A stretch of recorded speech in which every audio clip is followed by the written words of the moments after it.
नांदेड, परभणी व हिंगोली जिल्ह्यात भूकंपाचे धक्के. आपण पाहत आहात नेतानगरी न्यूज चॅनल.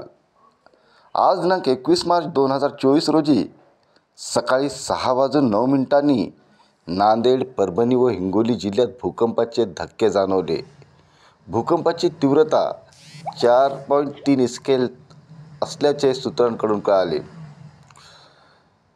भूकंप 3 ते 4 सेकंद होता. त्यामुळे अनेक घरं हादरल्या गेली. जमिनीखालून काहीतरी गडगडत गेले असा आवाज सर्वच ठिकाणी आला. नांदेड, परभणी व हिंगोली या जिल्ह्यात सर्वच ठिकाणी हा आवाज आला. पहिला धक्क्यानंतर लगेच 10 मिनिटांनी सौम्य स्वरूपाचा धक्का झाला. भूकंपाचे केंद्र आखाडा बाळापूरच्या बाजूस असल्याची प्राथमिक माहिती आहे. कुरुंदा शेदुशाला येथील घराची दगडे कोसळून नुकसान झाले असल्याची प्राथमिक माहिती हाती आली आहे. तसेच रामेश्वर तांडा परिसरातील डिग्रस बुद्रुक, सालासर, बोथी, कोनरवाडीसह वसमत तालुक्यातील जंगलबाई ठाकूर या महिलेच्या घराची भिंत कोसळल्याची माहिती हाती आली आहे.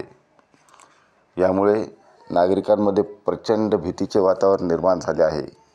नागरिकांनी घाबरून जाऊ नये असे प्रशासनाने आवाहन केले आहे.